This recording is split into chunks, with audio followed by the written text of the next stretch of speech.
Hello, and welcome to Roll for Resilience, a podcast with a mission to explore how we can use role playing games like Dungeons and Dragons and Final Fantasy as tools to facilitate personal healing and growth. I am your host, Effector of Change, and I use he, they pronouns. I am a lifelong gamer and a licensed clinical social worker. On this episode of the podcast, I will be interviewing Dr. Jamie Marich, who has a new memoir coming out titled You Lied to Me About God.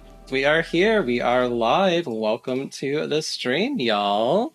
This is Dr. Jamie Marich. If y'all don't know, Jamie is a wonderful, amazing EMDR therapy colleague of mine, and she's written a lot of cool stuff. She's written a lot of cool stuff in the field, and I have the honor of getting a special copy of her newest book, which is titled You Lied to Me About God, and it is a memoir, which is a little bit of a different style than Jamie typically writes. It's been a treat. It's been a treat to get through it and hear about your experiences and the way you've organized it. So we're just going to spend the hour just kind of chit-chatting together about the book, about what you're doing. So this is part of Jamie's book tour. Yes, it is. The one thing I didn't have prepared ahead of time, do you have a specific link if anybody's interested in purchasing said book? Well, truly it is available wherever books are sold. The book is distributed with Penguin Random House, so you can actually buy it through Target or Walmart if that's your jam. A lot of the independent booksellers have it. I just dropped for you in our chat. You can share it with the streamers, Anthony, redefinetherapy.com. Or my name, jamiemarich.com, is a good website to go to. You can click on the book image there, and there's all kind of options of where you can purchase it. So wherever it's easier for you to buy books. And we also have an audiobook that is coming out with it. And that was really another layer of the healing, to be able to narrate the audiobook of my memoir. And so if you are an audiobook person, I would say get the audiobook, because we're just really happy with how it turned out. And so you actually narrated the audiobook? That's awesome. I did, yes. A few books ago, my books got to the level where I was given audiobooks in my contract. And I had some voice talent do the first few audiobooks, largely because I was out of time. But then when Dissociation Made Simple came out, I said, this is too personal. I need to be able to read this myself. And it was just such a beautiful experience doing that. So for the memoir, I got the audiobook right to read my own. Excellent, excellent. So if you also know, this little podcast is called Roll for Resilience, where we are chit-chatting about the intersection of mental health and role-playing games like Final Fantasy, D&D, things like that. And we kind of have lots of conversations. I run an actual play channel where we play D&D 5th edition, but we also like to participate in special events. This week, folks might know, is Mental Illness Awareness Week, and there is a raid train that we've been participating in. We're going to have a slot tomorrow as part of that, where we're going to kind of check this interview again and invite some more people in to have some conversations about spiritual abuse and how does that impact our mental health, which is fantastic. And to my knowledge, Jamie, you've never been on Twitch, is that right? I have never been on Twitch. I love that it's out there. I have some friends who are on it. I think I am kind of at my maximum potential for platforms, but who knows? Maybe you'll convince me to join Twitch too. Maybe. It's a good time over here. Great. The communities that get built are just, they're very unique. And I've seen some people do a lot of gaming on their streams, but for instance, like the train that's going on right now, people are talking about their experiences with depression, ADHD, autism, just like being out there and showing up for each other. It's really, really fantastic. I think that's quite beautiful, because social media and media in general can certainly come with its downfalls. But when I hear like what you just shared about how communities can gather and share knowledge that has often been kept in very elite places, I know this is worth it to be able to connect this way. Mm-hmm. Yeah.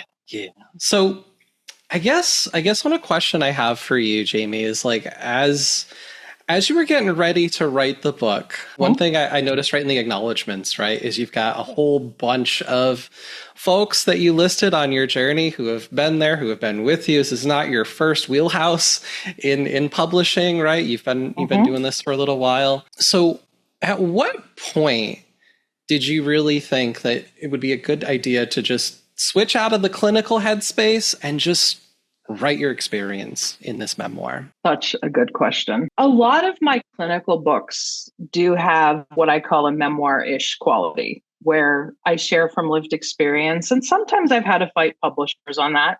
Occasionally, publishers will say, you talk about your own experience too much. You have to be more clinical. North Atlantic Books, the publisher I'm with now, even though they're not specifically a memoir publisher, they have allowed me to be more personal, which is why I like working with them. And I knew probably for the last 10 years, I have had a book in me about spiritual abuse and religious trauma. But when I talked it out with my long-term editor, I told her, Shana, I can't do this unless it's a memoir. It just felt dishonest to do it unless it was a memoir, because the spiritual trauma I experienced really was the core trauma of my life. And I'm a fan of memoir. I've read a lot of memoir. I also kind of had some fear around writing a memoir because both of my parents are still alive. My brother is still very much alive, and he's an active Catholic priest. And so I had to do some work around, would I be okay with pissing people off if I truly wrote a memoir? And I remember even talking to a good friend of mine who's also an attorney on my team.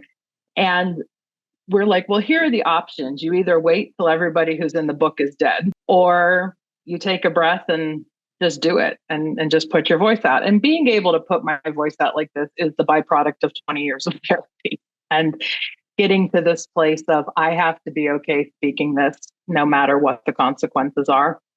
So that's how this evolution happened. And I am truly glad my teaching, if you will, on spiritual abuse is out in the world in this way. So I haven't read all your books. I'll be honest, Jamie. Fine. But I have read quite a bit of Dissociation Made Simple and obviously this book. And one of the things I really liked about your style, especially in Dissociation Made Simple, for example, is it's like, okay, so you're Dr. Jamie, right? Like you've got some creds, you've got, some letters, and you've done a lot of training, and you've got some certifications. Like you're kind of a bigwig in the world of EMDR therapy and creative expression. However, when I read that book, I was just like, oh, you are not putting yourself above anybody. You are just as much open and honest about your experience as everybody else. And so I think you had 61 contributors or something that helped you create Dissociation Made Simple.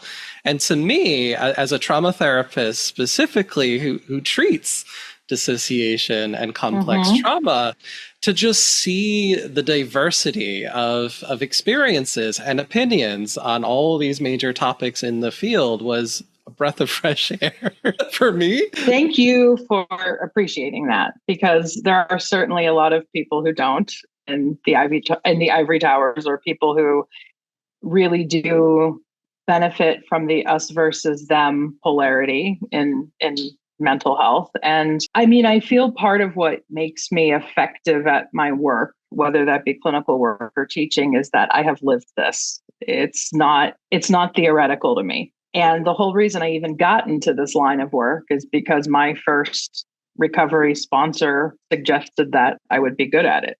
It's nothing that I don't know. It's been very hard to separate the two. I mean, I have had to learn to separate the two, obviously, when professional ethical boundaries are at play. And I believe I do that well when I'm one-on-one with a person. But as I have gotten more privilege in my position, I mean, thank you for saying I'm kind of a big deal.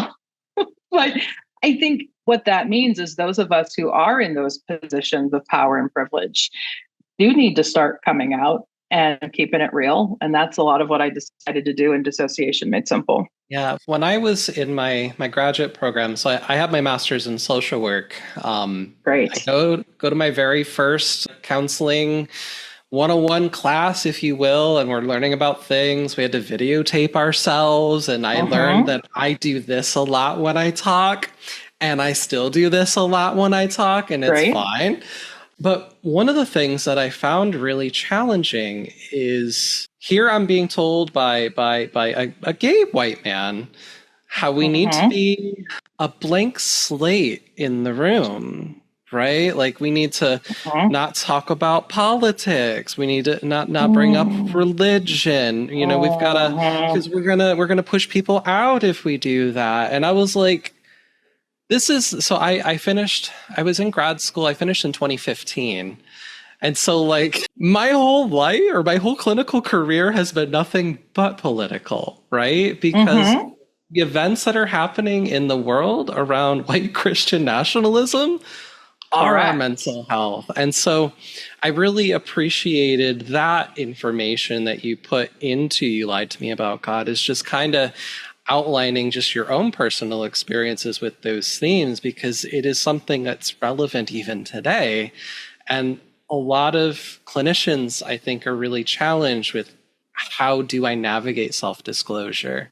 What do I share? What don't I share? And to me, I feel like that's a really amazing piece to just explore the raw feelings that you were going through during some of these trivial times we've been going through. Yeah.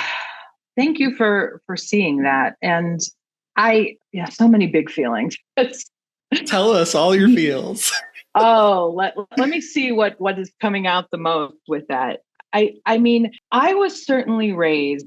I'm going to keep it very real with you because I know I can on this channel and this platform. If you want to be a I was DJ, Jamie, go for it. This is Twitch. this is Twitch. Great. I love it here already. So I was raised as a clinician with a lot of those same ideas, like blank slate. There's certain things you don't talk about, especially politics, maybe religion. And what was interesting is even as I got into my first mainstream counseling job, kind of at a group practice, at a group agency, all of the therapists there who had clients that had anything connected to spirituality or religion that they wanted to talk about, they sent them to me because, oh, you're the one who's willing to go there with them about Do this. you know But how I kind of many had drag this, queens I was referred? yeah, I'm like, you realize they talk to each other, right? yeah, right, right.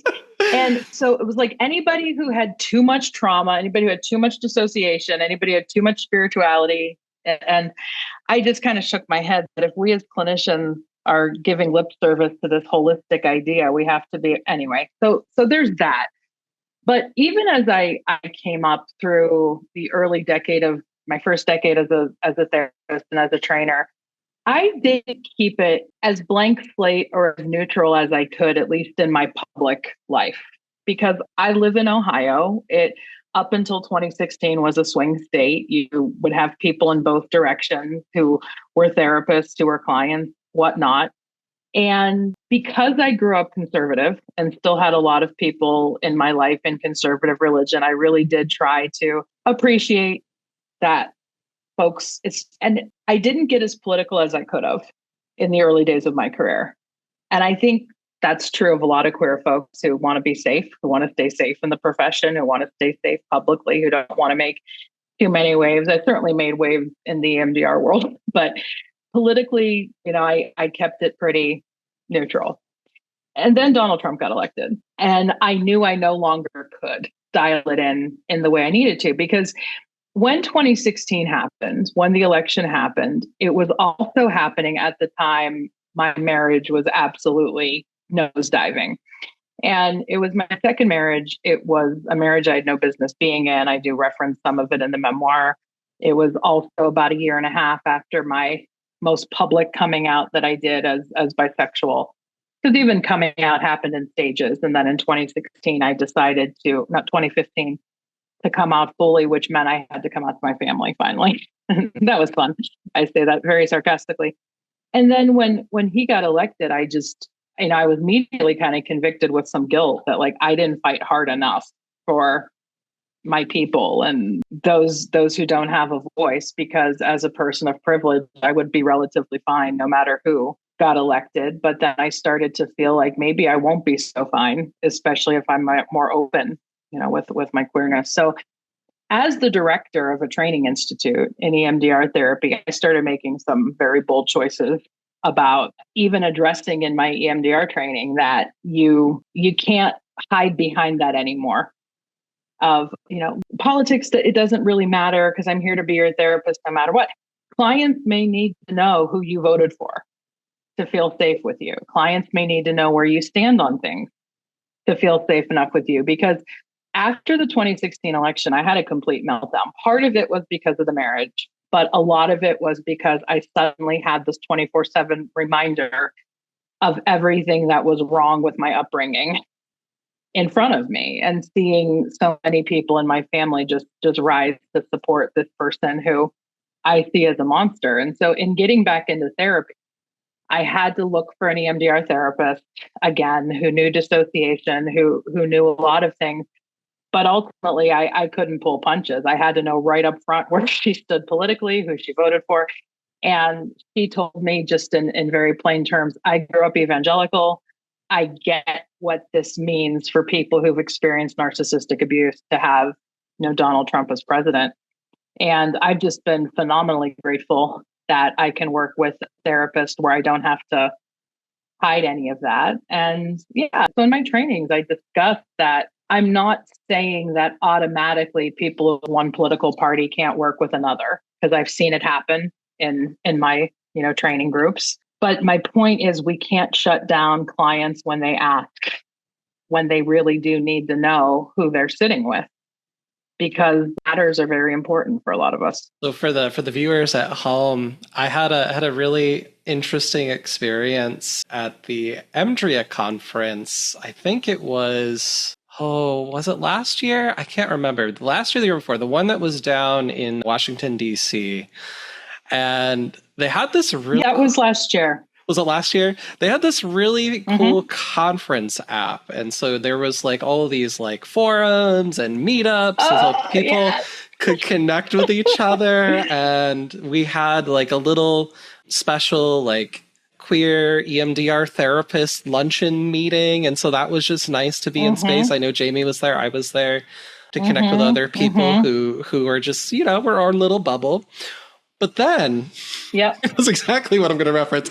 Then we find there's a Christian EMDR therapist subgroup getting together, and they're like starting to like, I don't know, vaguely talk about conversion stuff in their group. And so JV is just like poking at them, asking some questions, getting in there. So let me go there. And I just dropped in our chat, and you could share it on the Twitch side if you want, an article that I just wrote where I referenced this very thing you're talking about. And my new article is called Define Christian.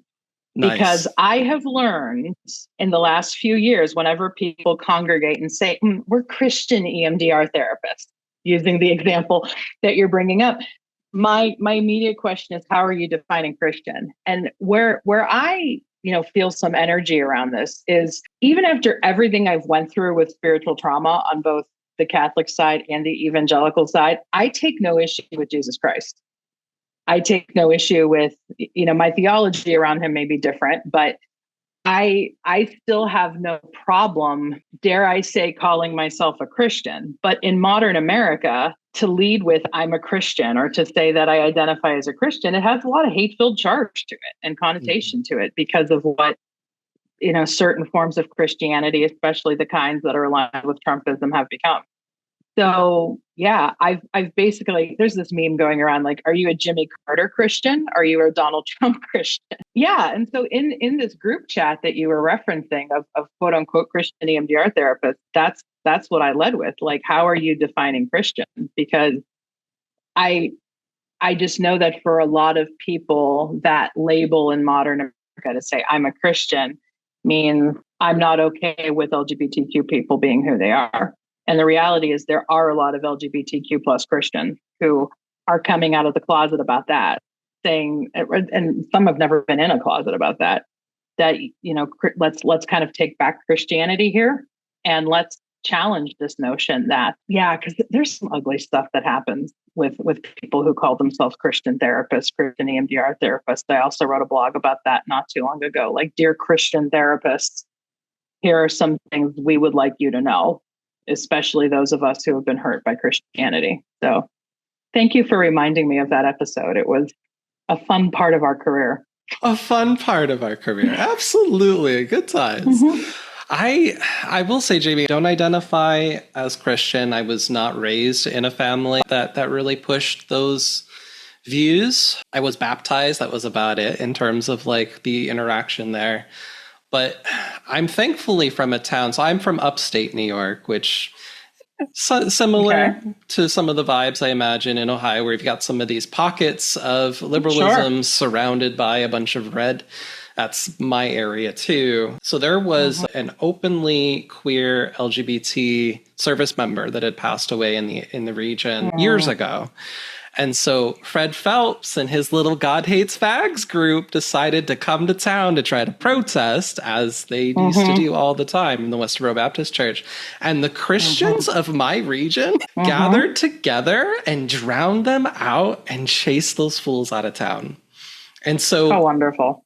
To me, I think that just having had that experience, we're observing it, was very healing for me as a young queer person when I heard about that, to learn that, like, okay, it's not all Christians. Yeah. That's good. Most definitely. There's a couple great resources I want to point people to if you're not aware of them. There's an organization called takebackchristianity.org, which is organized by a group of progressive pastors who theologically could take down a lot of these people, like the Westboro Baptist Church and other maybe more mainstream evangelicals and Catholics that still promote a lot of hate-filled messages. I also go to a festival. I can't get there every year, but it's a really cool experience in North Carolina called Wild Goose Festival.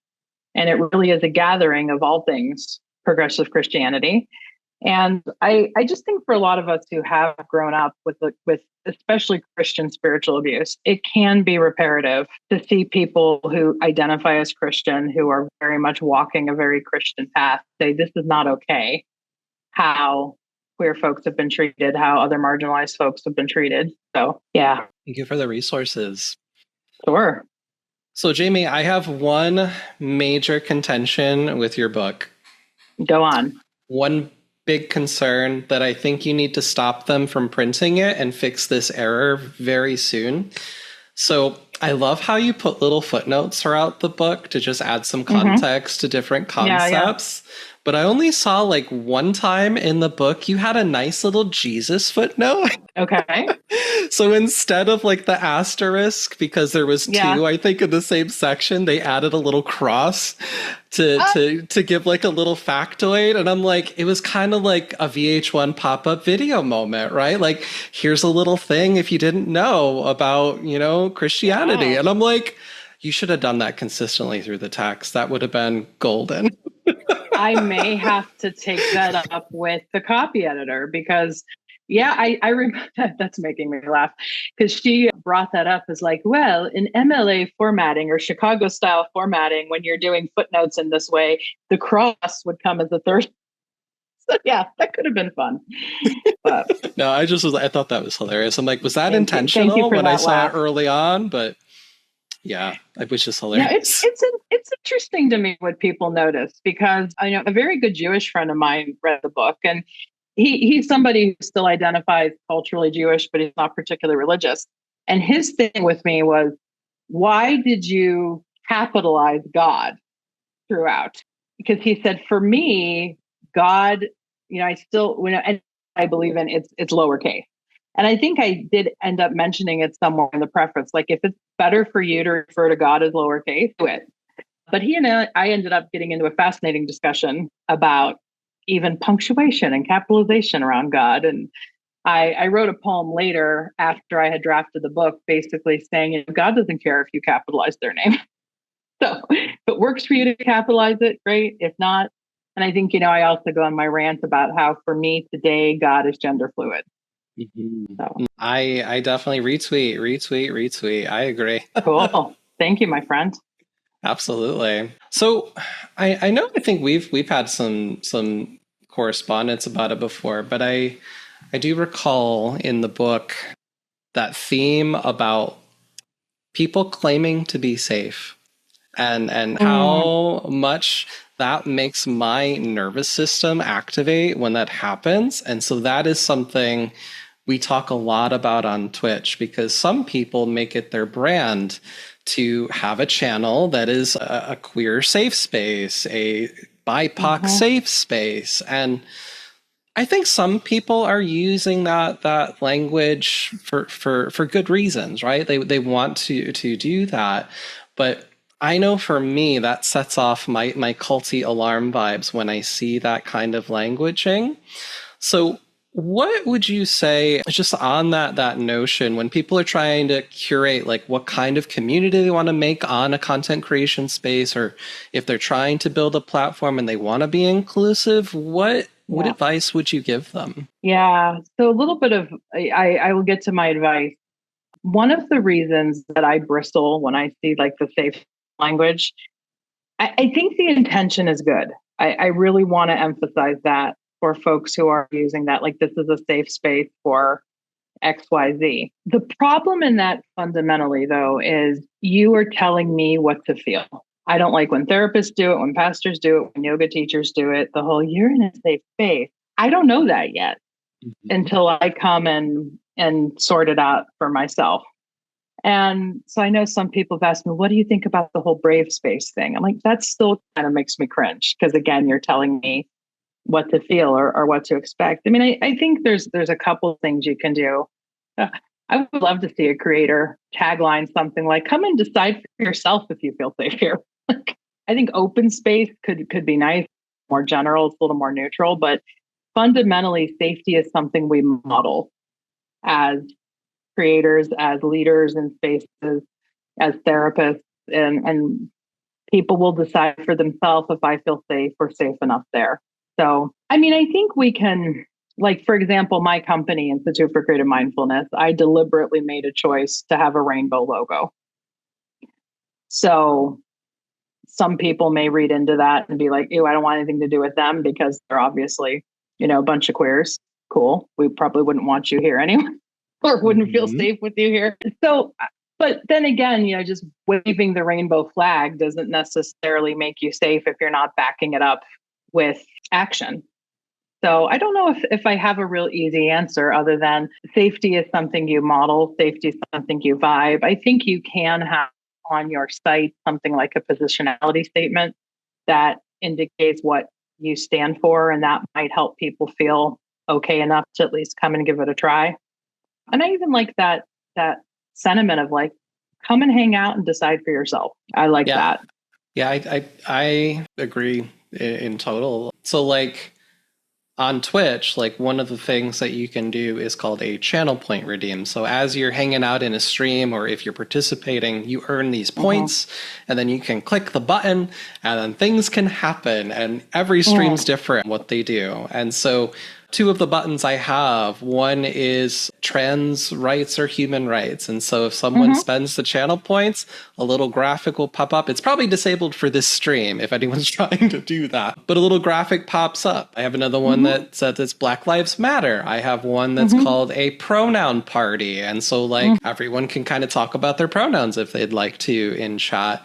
And so to me, it's a show versus tell situation, right? Yeah, I'm I going to like do that. what I can to show where I'm coming from, where my exclusiveness is, but I can't necessarily say, hey, like, you should feel welcome here, or because you can't tell someone how they need to feel. It just doesn't work that way. So it's interesting about this is just reminding me, and I think I tell this story in Dissociation Made Simple, not the memoir, that I noticed as I was kind of coming up in the profession and making myself, a little more known with my teaching and whatnot, I would feel an immediate sense of this person is cool if they were a professional who wore a nose ring. That's a And good vibe when I, check.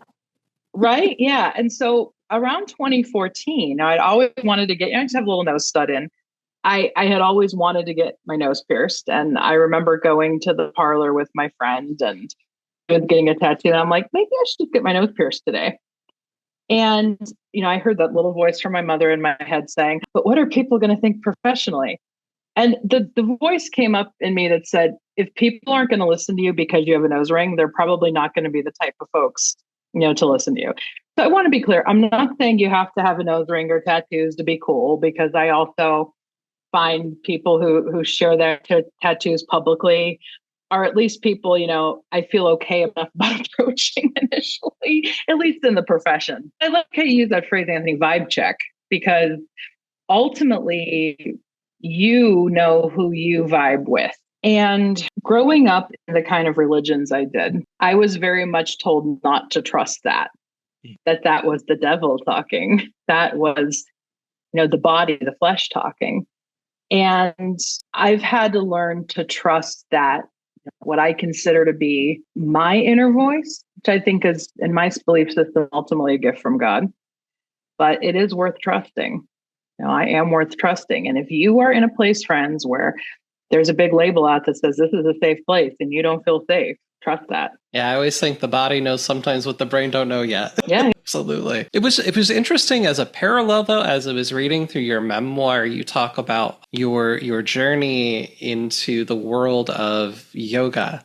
And yes. it's funny to me because, like, I've had a lot of clients that talk about, like, what works, what doesn't in terms of, like, grounding or, getting their body moving, mindfulness stuff. And for some people, that doesn't work for them to just sit and meditate and listen to a thing. And, you brilliantly described that in Dissociation Made Simple. Why? Because it's an invitation to continue to dissociate for some people, right? Can be, yeah. Makes sense why that's not always the thing. But one of the things I've always told folks, especially if they're new into psychotherapy or EMDR therapy, of like why yoga doesn't work, or sometimes yoga does work, it's like, well, it depends on who's teaching, right? It really depends on what that practice is. If you have a practitioner, I think, that is giving you an invitation and is asking for permission and is very gentle, you're going to vibe with that, perhaps. If you have someone who's telling you how to move your body, who physically gets involved in that process, that's not going to go well for folks who have a history with trauma. Yes. Let's go there, though, because I very much agree with that, especially now. But there are some trauma survivors, especially religious trauma survivors, because they don't trust themselves, believe that teacher is telling me exactly what to do. They're going to be my ticket to salvation. Because even when I got what you're referencing in the book, when I got involved with the ashram, there was a lot of me that was like, this isn't right. But the other kind of parts of me were like, but maybe you're missing something. Maybe you don't have the spiritual knowledge to kind of fly on your own. And I think a lot of us feel like because we don't trust ourselves, we're missing something. So I can tell you this from training therapy. A lot of therapists don't like training with me because I don't tell you exactly what to do. I give you a lot of knowledge, a lot of insight, a lot of lived experience, a lot of here are some things you can try, even in following a protocol. And students ask me questions. I answer a lot with it depends. And that drives a lot of people crazy because I'm not telling them exactly what to do. And honestly, being a clinical trainer all these years that I have, I now understand why people join cults. That's a lot for me to put out there, right? But I think it fundamentally comes from this thing we have. Sometimes it's trauma that does it. Sometimes it's the you're not enoughness that society promotes. But a lot of it comes from the churches. A lot of it comes from the religious institutions, the spiritual institutions, that you have to put your trust in someone else or something else in order to be an okay human. So if you are, I say all that to say, if you're that kind of person who has kind of gotten into a yoga school but they know better, so I'm going to go along with it. But your inner voice, your gut is telling you no, trust that. Yeah, the joke I always tell people who were new to that is like, so yoga's cool. A lot of people really like it and people seem to find it engaging. But I think that sometimes yoga can be a little culty. So we've Oh, just got to for be sure. discerning on how we're entering that space. And as soon as I like make that reference, most people are like, yeah, that makes sense. You got it. Yeah, it's to me it's also interesting this parallel of showing versus telling in terms of like a vibe Hmm. check or a sense of Yep. safety. I think you said in the book something along the lines of like you don't get to call yourself insert yoga title. I don't remember what it was, right? Yeah, yeah. You get called that by other people who have been Hmm. able to work with you Oh, and identify, yes, yep. I want to work with this person because Hmm. they give to me what I need, or the way that Hmm. they teach speaks to me. I don't know exactly how that Hmm. works, but to Yeah, me, I yeah. think I'm that you hit knowing that what theme you're right on the head. Yeah, you don't get to call yourself a guru, is what it is. And that's authentic yoga teaching, that it's the people who proclaim you to be a guru. And I often feel that true gurus would never call themselves a guru because, yeah, I was going to say, I have sometimes the same feelings about folks who say, I'm a mental health advocate. yes, yes. I am a thought leader. I am a mental health expert. So here's my favorite definition I ever heard for the word expert. This is from Niels Bohr, that an expert is anybody who has made every mistake they possibly can in their field and has like lived to tell about it. I'm seriously paraphrasing him, but and I think fundamentally experts are people with lived experience. Experts are people who have learned from their mistakes and can share from them. So glad we're having this discussion.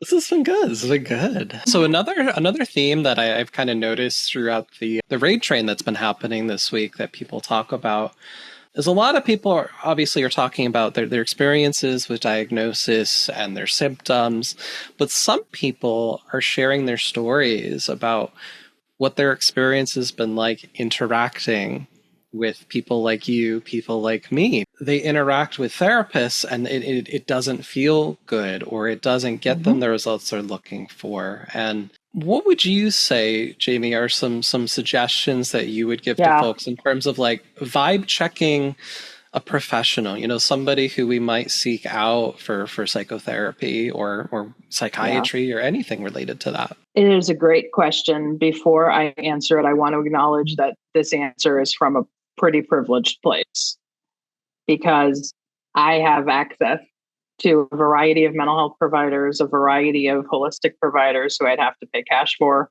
And a lot of people who may be on the platform and on social media just don't have that access, or their benefit or their insurance may be really limited in what it covers. That being said, you have every right to interview the people you're seeking out for services. You can schedule an initial appointment with a therapist, and that doesn't mean that person has to be your therapist. You have every right to kind of check them out. Now, literature suggests 3 sessions. But if you're feeling unsafe, like after one, you don't have to go back. But if after 3 sessions it feels like you got a good thing going on, that's a pretty good predictor of outcome. The kind of crude metaphor I make is it can kind of feel like dating. I mean, don't date I your use the therapist, of same one. I course. use the same one. Right? But yeah, feel it out. And if it's like, yeah, this just isn't working, trust that. I've also been phenomenally privileged, lucky that I've had good fits with the people who have been the main healers in my life. My first sponsor, who kind of came to me, I didn't really go looking for her.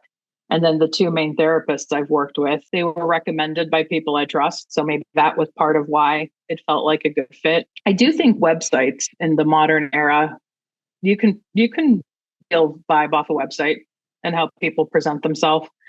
My friend is sitting here in the room with me, and I remember when she first went on Psychology Today with her profile picture, she's like, "Do you think this looks too unprofessional if I leave like my glasses up on my head?" And I'm like, "No, I think it sends a message that like I'm accessible. I'm not trying too hard with an overdone headshot." So yeah, you can fill out spaces, I think, virtually and see how you connect. I think another point that really needs to be said is, obviously, I'm a professional therapist. I believe in psychotherapy when it's done well, but I also believe in what an early interviewee in an early book of mine said, which is that bad therapy can be worse than no therapy. And there's also a thing that modern psychotherapy does not have the market cornered on healing. So if you're getting your healing because you're getting community on a platform like this, I don't put it down. For some people, it is working more with a shaman or a spiritual teacher. Therapists can often get really opinionated about life coaching, but I know some good coaches that are out there who are doing well in their scope and in the paradigms that they have. I know there's a whole movement like in the plural community, in the DID community, especially because we've been so mistreated by a lot of clinical professionals, that peer mentorship may be the way to go. And I adore the peer movement in addiction recovery.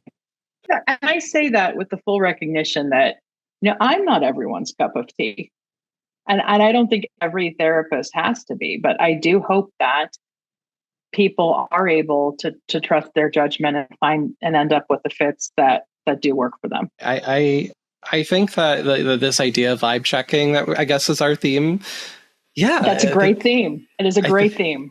I think you have to vibe check your therapist. You have to take some time to suss them out, get to know them a little bit, and if it's not a right fit, I would totally endorse that concept that bad therapy is worse than no therapy. It's alarming. Yep. As an EMDR therapist who does typically work with more complex presentations, I've done a lot of cleanup for EMDR therapy that has not gone well for some folks before. And so I totally endorse that perspective. Absolutely. The way that you wrote your book, Jamie, to me was really interesting, because when I've read memoir before, oftentimes it's kind of a narrative timeline, right? Where you're kind of going from beginning to end, and you're kind of getting a little bit of vibe of this story. But I imagine your brain is just a little more creative than the average memoir writer, because that's not how you organize this book. Yeah. Can you tell us a little bit about the themes? Why you organize it that way? Yes. So I'm a big theme person. Like we just said, vibe checking is our theme. And I am thematic organization, thematic history taking. Even when I teach EMDR therapy, I am adamant that getting a chronology may not be safe and it may not be possible because of the way trauma gets disorganized in the brain. We may not be able to keep a clear timeline. And so part of why I chose to organize the memoir thematically was, even in a more healed state, I don't think linearly. I don't think in linear terms. And it just made sense as I was organizing the memoir to organize it along theme. So like what Anthony is referencing is chapter 1 is like the wounds of warfare, kind of giving the basic definition of what spiritual abuse, religious trauma means. Chapter 2 is about family roots. Chapter 3 is about moral development. Chapter 4 is about sex in the body. That was one of my favorite chapters to write. I have a chapter about queerness, chapter about the role of like the feminine God. And I know people who want linear may not like a book that's organized that way, but it's my memoir. Yeah, it's your book. This is how my brain operates. And one thing I tell readers at the beginning is, if you do go through and read the whole book, maybe notice which chapter most gets your attention, which theme most gets your attention. Yeah, and maybe it's because, I have a plural mind. It's just easier for me to think that way. But even the memoir I've read, I love it when it's more about theme and not pure chronology, not pure narrative. So thank you for noticing that. Yeah, each little subsection in the chapters, to me, it almost felt like I was like on your website scrolling through your blog and just getting little nuggets of, just thoughts or things that you like to share, put out into the world. And like, I'd get to the end of a section and I'm like, I feel like this rise in my chest, like, oh, she's going to get to something good. She's going to say, bam, there it was, just before the section ended. I'm like, that's so good. So I really, really enjoyed that piece. It kept me wanting to continue to move forward as I was getting to those little rises and falls throughout the narrative there. It was excellent. And I think, especially as somebody who works with complex trauma, that the brain is not this linear place. No. And so if you did want a real kind of raw look into my mind and my experience, there would be nothing about it that's linear. So you got your thematic organization. So the book is coming out very soon. I think next week. October 15th, next Tuesday. Yes. 5 days away, 5 days away. So I just want to Yes. plug, if y'all are interested, do check out redefinetherapy.com. Make sure you pop over there. Like Jamie said, you can pick up the book at Walmart, at Amazon, at Target, wherever you're getting any of your major books from. And I think the price point, that's something that I know, Jamie, you've done really persistently throughout your writing career, is to not make it a textbook, to make it accessible in terms of the books that you write. And you did it again with this one. Yes. I have a commitment that any book that I write or publish, I don't want it to be over $20. Unfortunately, I did 2 books with a more academic publisher and it pains me to sell the books for that much money. It really does, because and I don't think it's undervaluing what I do. Like, it's a privilege to be able to make money in some way doing books, but I want knowledge to be accessible. And if people can't afford the book, on redefinetherapy.com, I repost all my interviews that I do, any articles that I do. So I do like to put a lot out there that people can get at no cost too. Yeah, I don't know if you know this about my stream, but I have a timer that goes off periodically of different resources. I also have a card that lists like different databases or ways to find a therapist. And one of the number one links that I always leave at the top of my coping skills, I have to update it now because I know you've rebranded. Yes. TraumaMadeSimple.com. Yeah. It is an amazing resource. Yep. TraumaMadeSimple.com still directs to Redefine Therapy. So if you're still using the TraumaMadeSimple.com, I still own the domain. But yeah, Redefine Therapy is just kind of, I just had too many websites. I wanted to condense them a little bit. And I mean, I think a lot of what my brand has been about is Redefine Therapy. And, fun story about that.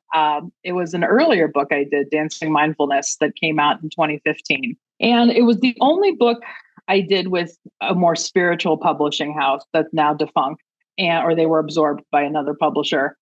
And I had a wonderful editor I only had the chance to work with once. And I was kind of writing this ending chapter saying that it's not so much what's happening in therapy offices that is exciting me. It's what's happening in therapy, like in communities, like what you're doing here on Twitch, what happens on social media, what can happen in this case, the Dancing Mindfulness program that I had kind of created, and the spaces that, we showed up in. And the editor comes back to me and she's made a title suggestion for the closing chapter as Redefining Therapy. And I was like, I can't do that. Like, I can't put that out there. And then it's like, why not? Why not call it Redefining Therapy? And then Holly, a friend of mine who was doing social media at the time, she started using a hashtag Redefine Therapy. And I've rolled with it. No, it's a fantastic hashtag.